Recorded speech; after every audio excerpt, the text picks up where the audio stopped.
ஓம் சரணாகத தீனார்த்த பதித்ராண பராயணே சர்வஸ்யார்த்திகரே தேவி நாராயணி நமஸ்துதே.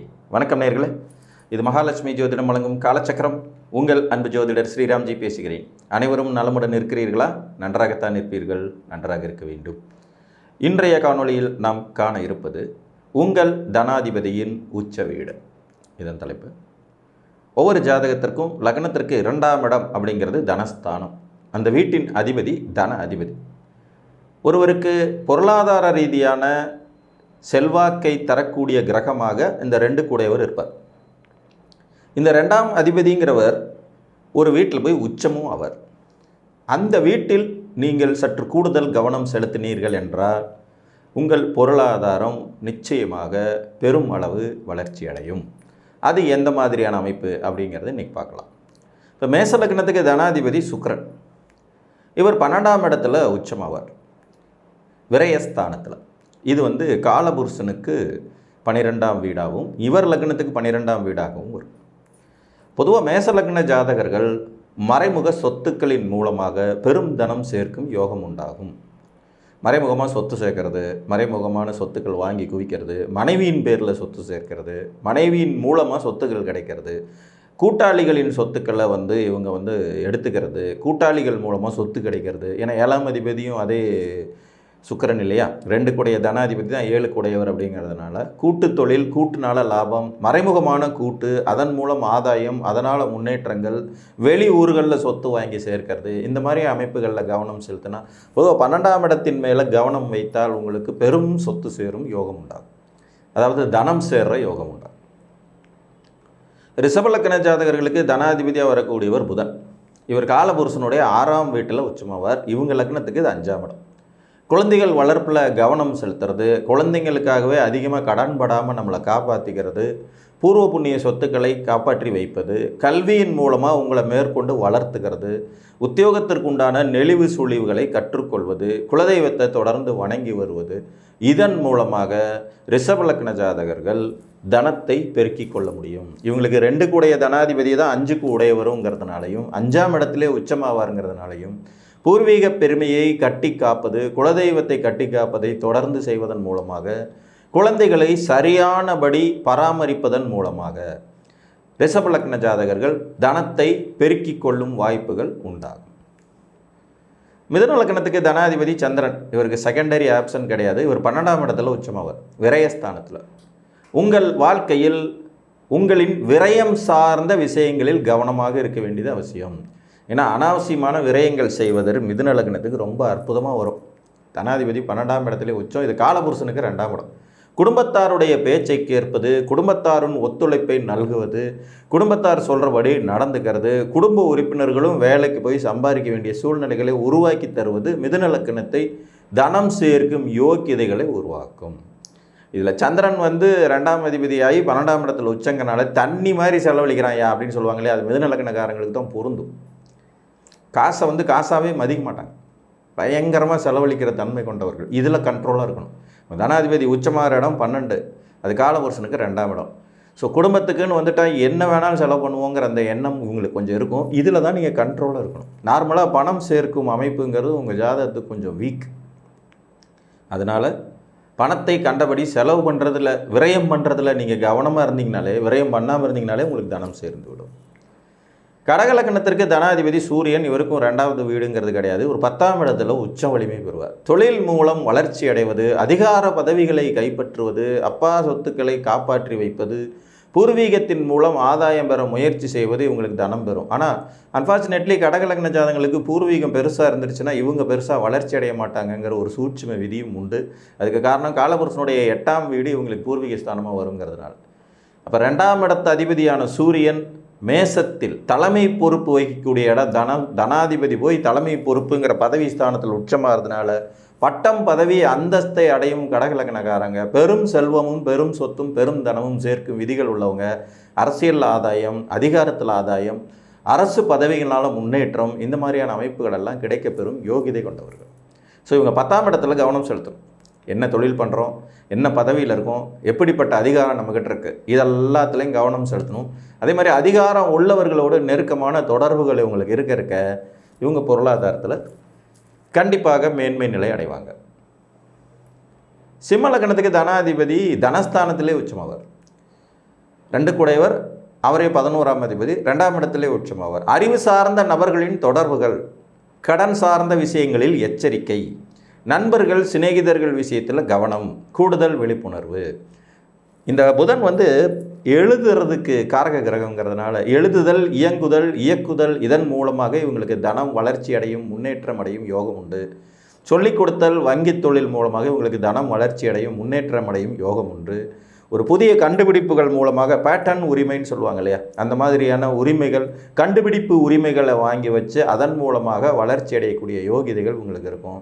புதனே லாபாதிபதிங்கிறதுனால கல்வியின் மூலமாகவும் தான் கற்றுக்கொண்டதை மற்றவர்களுக்கு கற்றுக் கொடுக்கும் தன்மையின் மூலமாகவும் இவங்களுடைய தனம் வளர்ச்சி அடையும் யோகிதை உண்டாகும். ஸோ புதன் சார்ந்த துறைகளும் இவங்களுடைய தனத்தை லாபப்படுத்தும், அதிகப்படுத்தும், முன்னேற்றம் தரும்னு எடுத்துக்கலாம். கன்னிகா லக்னத்துக்கு தனாதிபதி சுக்கிரன், அவரே பாக்கியாதிபதி, 7ல் போய் உச்சமாவார். வாழ்க்கை துணை வந்த பிறகு வளர்ச்சி முன்னேற்றம் ஏற்படும் யோகிதை உண்டாகும். அதிலே அது 12ஆம் இடம் காலபுருஷனுக்கு, இவங்களுக்கு 7ஆம் இடம். மனைவியின் சொல் கேட்டு நடக்கும் கன்னி லக்னக்காரங்க வெற்றி அடைவாங்க. மனைவியின் சம்பாத்தியத்தை எதிர்நோக்கும் கன்னி லக்னக்காரங்க வெற்றி அடைவாங்க. இதில் பெண்ணாக இருந்தால் என்ன பண்ணுறதுன்னா, கணவன் நல்ல சம்பாத்தியம் பண்ணுறது, வேலைக்கு போகிறது, அதன் மூலம் முன்னேற்றம் அடைகிறது, வேலையின் மூலமாகவும் சமுதாயத்தின் மூலமாகவும் வளர்ச்சி அடையக்கூடிய யோகிதைகளை பெறுவதுங்கிறது மாதிரியான அமைப்பில் இருக்கும். இல்லை என்னதான் இருந்தாலும் தனாதிபதி பாதகஸ்தானங்கிற இடத்துல தான் உச்சங்கிறதுனால இவங்களும் பண விஷயத்தில் கொஞ்சம் தப்பாக முடிவெடுக்கக்கூடிய தன்மை உள்ளவங்க. மேக்ஸிமம் கன்னி லக்னக்காரங்க பார்த்திங்கன்னா அந்த மிடில் ஏஜ் ஒரு 35 to 45 இந்த ரேஞ்சில் பார்த்திங்கன்னா தொழில் செஞ்சு பயங்கரமாக ஆசைப்பட்டு அதை பண்ணுறேன் இதை பண்ணுறேன்னு இவங்களாம் தான் மணல்லேருந்து கயிறு திரிக்கிறேன்றவங்களாம். வாயிலேயே நுழையாத சில டெக்னிக்கெல்லாம் வச்சுட்டு ஒரு பிஸ்னஸ் பண்ண போகிறோம் அப்படிம்பாங்க. எனக்கு தெரிஞ்ச நண்பர் ஒருத்தர் சமீபத்தில் பார்த்திங்கன்னா கன்னி லக்னக்கார் எவ்வளவோ அறிவுரை சொல்லியும் கேட்காம காப்பி கடை ஆரம்பிக்கிறேன் அப்படின்னு சொல்லிட்டு ஏதோ ஒரு ஃப்ரான்ச்சைஸ் பின்னாடி போய் ஊருப்பட்ட காசை இழந்தார். அந்த ஏஜ் அவங்கள அதை செய்ய தூண்டும். இந்த லக்னம் பார்த்திங்கன்னா சூரியனுடைய நட்சத்திரத்தில் ஆரம்பிக்கும். உத்திர நட்சத்திரம் 2ஆம் பாதத்துலேருந்து இந்த லக்னம் ஸ்டார்ட் ஆகும். சூரிய திசை, சந்திர திசை, செவ்வாய் திசைன்னு வந்தால் கூட எப்படி பார்த்தாலும் மிடில் ஏஜில் இந்த லக்னக்காரங்களுக்கு ராகு மறைமுகமாக ஆக்டிவேட் ஆகும். இந்த லக்ன புள்ளியின் அடிப்படையில் சில திசைகள் நம்மளை ஆக்டிவேட் பண்ணும். ஸோ அந்த அடிப்படையில் தான் இந்த கன்னி லக்னம் ராகுவோடைய பிடியில் மாட்டும்போது இந்த பேராசை பெருநஷ்டங்கிற விதியை சந்திப்பாங்க.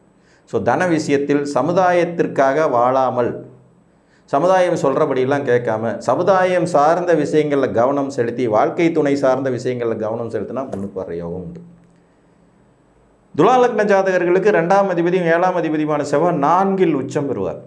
இது காலபுருஷனுடைய தொழில் ஸ்தானம். ஸோ நேச்சுராகவே தொழில் அதிபர்களை உருவாக்குற லக்னம் துலாம்.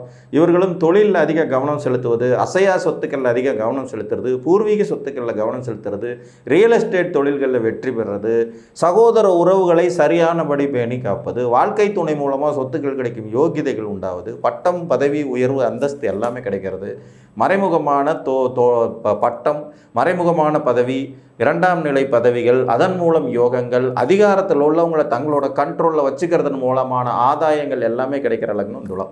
ஸோ இதில் எல்லாம் கவனம் செலுத்தலாம். குறிப்பாக தொழிலில் கவனம் செலுத்துவது ரொம்பவும் சிறப்பு. செவ்வாய் பூமிகாரகங்கிறதுனால பூமியில் ஆதாயம் அடையும் யோகிதைகள் உங்களுக்கு உண்டாகும். நிறைய சகோதர சொத்து சேரும் அமைப்பு துலா லக்னத்துக்கு நேச்சுரலாகவே இருக்கும். விருச்சிகத்துக்கு தனாதிபதி குரு, அவர் இயற்கையிலேயே ஒரு தனகாரகன், பாக்கியஸ்தானத்தில் உச்சமாவார் 9ஆம் இடத்துல. பூர்வீக சொத்து, குலதெய்வ அனுகிரகம், மறைமுக சொத்துக்கள், உயர்கல்வினால் யோகம், ஆராய்ச்சி படிப்பினால் முன்னேற்றம், குழந்தைகள் பிறந்த பிறகு வளர்ச்சி அடைவது, குழந்தைகள் வளர வளர வாழ்க்கையில் முன்னேற்றம் பெறுவது, 9ஆம் இடம் என்கின்ற காலபுருஷனின் 4ஆம் வீட்டை கவனத்துடன் பார்ப்பது. ஏன்னா இங்கே ஒரு உச்சங்கிறதுனால இவங்களுக்கு நேச்சுரலாகவே பண விஷயத்தில் ரொம்பவும் கவனமாக இருப்பாங்க. ஒரு 10 வருஷத்துக்கு முன்னாடி எழுதின ஒரு துண்டு சீட்டை கூட மறக்காமல் பத்திரப்படுத்தி வச்சுருப்பாங்க, ஃபைல் போட்டு. இதே மிதுன லக்னக்காரர் பார்த்திங்கன்னா நேற்றுக்கு வாங்கின செக்கு எங்கே போச்சுன்னு தெரியலேன்னு தேடிட்டு இருப்பார். த டிஃப்ரென்ஸ் இஸ், ஒரு விஷயத்தை போற்றி பாதுகாக்கும் அமைப்புங்கிறது விருச்சிகத்துக்கு இயற்கையிலே வரும். பழைய விஷயமா இருந்தாலும் ஞாபகம் வச்சு எடுத்து கரெக்டாக வரவு செலவு கணக்கு பண்ணுவாங்க. வட்டி தொழிலில் மிகச்சிறந்த நபர்களாக விளங்கக்கூடியவர்கள் விருச்சிக லக்னக்காரங்க. ஏன்னா உங்களுக்கு நேச்சுரலே தனாதிபதி பாக்கியத்தில் உச்சம், அவர் இயற்கை தனக்காரகன். அதனால் ஸோ இவங்களுக்கு 9ஆம் இடம் என்ற 4ஆம் இடம், அதாவது காலபுருஷனுக்கு 4ஆம் வீடும், இவங்களுக்கு 9ஆம் வீட்லேயும் கவனம் செலுத்தினா, இது சந்திரனுடைய வீடாகவும் இருக்கிறதுனால நிறையா சொத்து சேரும் யோகிதைகள் இவங்களுக்கு உண்டு. தனுர் லக்ன ஜாதகருக்கு தனாதிபதி சனி 11ஆம் இடங்கிற துலாத்தில் உச்சம் பெறுவார். இவங்க வேலை பார்த்து முன்னுக்கு வரணும். சனி வேலையை குறிக்கிற ஒரு கிரகம். 11ஆம் இடம் காலபுருஷனுடைய சமுதாய ஸ்தானம் 7, இவங்களுக்கு 11. ஸோ திருமணத்துக்கு பிறகு வளர்ச்சி, முன்னேற்றம், வேலையில் முன்னேற்றம், வேலை செய்கிற இடத்துல சக ஊழியர்களை அனுசரித்து போகிறதன் மூலமான வெற்றிகள், பழைய பொருட்களை விற்பதன் மூலமாகவும், கலை நியமிக்க பொருட்கள் விற்பதன் மூலமாகவும், பூமிக்கடியிலிருந்து கிடைக்கக்கூடிய பொருட்கள் மூலமாகவும் சில நேரங்களில் உங்களுக்கு ஆதாயம், முன்னேற்றம், யோக பாக்கியதைகள் கிடைக்கும். என்னதான் தனாதிபதி 11ஆம் இடத்துல உச்சம்னாலும் கூட அது சுக்கிரனுடைய பகை வீடு. இந்த தனுசு லக்னத்துக்கு அது கொஞ்சம் பகை வீடுங்கிறதுனால பண விஷயத்தில் இவங்களுமே கொஞ்சம் வீக்கான ஆளுக தான். ஏன்னா இவங்க லக்னாதிபதி போய் தனஸ்தானத்தில் நீச்சமவர். அதனால் பண விஷயத்தில் தாம் தூம் எடுத்தவங்க கவிழ்த்தோன்ற முடிவெடுக்கும் தன்மை இந்த உபய லக்னங்கள் 4க்குமே உண்டு. அதில் தனுசும் ஒன்று. பண விஷயத்தில் தவறான முடிவுகள் எடுக்கிறதுல மிதுனம் முதல்ல இருக்கும், கன்னி 2வது இருக்கும், தனுசு 3வது இருக்கும், மீனம் 4வது இருக்கும். மகர லக்னத்துக்கு தனாதிபதியும் லக்னாதிபதியும் ஒரே ஆள் தான், தொழில் ஸ்தானத்தில் உச்சம். ஸோ தொழில் தொழில் தொழில் தொழில் தொழில் தொழில் தொழில் வேலை வேலை வேலைன்னு ஓடுறவன் மகர லக்னக்காரன் ஜெயிச்சிருவான், பணம் சேர்ந்து விடும். சமுதாயத்துக்காக பிரயோஜனப்பட மாதிரியான ஏதாவது ஒரு வேலையை எடுத்து செய்கிறது, சமுதாய முன்னேற்றமே தனது முன்னேற்றம், உத்தியோக முன்னேற்றமே தனது முன்னேற்றம், உழைப்பின் முன்னேற்றமே தனது முன்னேற்றம்னு யோசிக்கிற மகர லக்னக்காரன் ஆட்டோமேட்டிக்காக ஜெயிச்சிருவான். அவங்களுக்கு காலபுருஷனுடைய 7ஆம் வீட்டில் தனாதிபதியும் லக்னாதிபதியுமான சனி உச்சம். ஸோ அவங்க எண்ணம், செயல், சிந்தனை எல்லாமே வேலையிலேயே இருக்கும், ஆட்டோமேட்டிக்காக வெற்றி ஈத்தும். கும்பலக்ன ஜாதகர்களுக்கு தனாதிபதி குரு 6ஆம் இடத்துல போய் உச்சமாக. ஸோ இவங்க கடன் விஷயத்தில், எதிரி விஷயத்தில், வம்பு வழக்கு விஷயத்தில், போட்டி பொறாமை விஷயத்தில், வில்லங்க விஷயத்தில் கவனமாக இருந்தாலே சொத்து சேரும். 2 கூடையும் 6ல் உச்சம், அது காலபுருஷனுடைய 4ஆம் வீடு. சொத்துக்கள் வில்லங்கத்தை சந்திக்காத கும்பலக்னக்காரங்களை பார்க்கவே முடியாது. தாயார் வில்லங்கத்தை சந்திக்காத கும்பலக்னக்காரங்களை பார்க்கவே முடியாது. தாயாதி வர்க்க வில்லங்கத்தை சந்திக்காத கும்பலக்னக்காரங்களையும் பார்க்கவே முடியாது. சந்திரனுடைய வீட்டில் தனகாரகனான குரு உச்சம், அவரே லாபாதிபதி. அப்போ ஆட்டோமேட்டிக்காகவே இவங்க லாபமெல்லாம் எதிரிக்கு போகிறதுக்கான வாய்ப்புகள் அதிகம். ஸோ எதிரி, கடன், வம்பு வழக்கு இதில் கவனமாக இருந்தாலே உங்களுக்கு தனம் சேரும் யோகிதைகள் உண்டாகும். மீன லக்னத்துக்கு தனாதிபதி செவ்வாய், அவரே பாக்கியாதிபதி. 11ஆம் இடம்ங்கிற காலபுருஷனுடைய தொழில் ஸ்தானத்தில் உச்சம். இவங்க உருப்படியாக தொழில் பண்ணாங்கன்னா வாழ்க்கையில் முன்னுக்கு வருவாங்க. ஆனால் இந்த லக்னம் வாழ்க்கையில் செட்டில் ஆகிறதுக்கே 40 வயசு ஆகிடும். இது ஒரு நீண்ட ஆயுள் லக்னம். அசால்ட்டாக 95 வயசு, 96 வயசு, 100 வயசுலாம் இருக்கக்கூடிய லக்னம். அப்போ அவங்க வாழ்க்கையே செகண்ட் ஹாஃபில் தான் ஆரம்பிக்கும். தனகாரகன் என்று சொல்லக்கூடிய செவ்வாய் பாக்கியாதிபதியாகி 11ஆம் இடங்கிற லாபஸ்தானத்திலையும் காலபுருஷனுடைய தொழில் ஸ்தானத்தில் உச்சம் பெறுறதுனால ஒழுங்கான வேலை வாய்ப்பு, முன்னேற்றம், ரியல் எஸ்டேட் தொழில்கள், பூமியினால் ஆதாயம், சகோதரத்தினால் ஆதாயம் இதெல்லாம் கிடைக்கும். ஆனால் இவங்க வேலைக்கு கரெக்டாக போனாங்கன்னா லைஃப் நல்லாயிருக்கும். இதுவுமே பிஸ்னஸ் பண்ணால் லாஸ் பண்ணக்கூடிய அமைப்பு உள்ள ஒரு லக்னம் தான். ஸோ கவனத்துடன் செயலாற்ற இந்த யோகம், முன்னேற்றம் கிடைக்கப்பெறும். பொதுவாக தனாதிபதி உச்சம் பெறுற வீட்டில் நீங்கள் கவனம் வைங்க. அந்த வீடு உங்களுக்கு எப்படிப்பட்ட வீடு அப்படிங்கிறத பார்த்துக்கோங்க. காலபுருஷனுக்கு அது எத்தனாவது வீடுங்கிறதையும் பாருங்கள். அந்த வீட்டின் அதிபதிகள் யார் என்பதையும் கவனத்தில் கொள்ளுங்கள். அப்போ அந்த விஷயத்தில் நம்ம எச்சரிக்கையாக இருந்தோம்னா ஆட்டோமேட்டிக்காக அந்த விஷயத்தை டெவலப் பண்ணுறதன் மூலமாக நம்ம வாழ்க்கையில் பெரும் தனத்தை சேர்க்கும் யோகிதைகள் உண்டாகும் என்று கூறி மீண்டும் ஒரு காணொலியில் உங்களை சந்திக்கும் வரை உங்களிடமிருந்து அன்புடன் விடைபெற்றுக் கொள்வது உங்கள் அன்பு ஜோதிடர் ஸ்ரீராம்ஜி. நன்றி, வணக்கம்.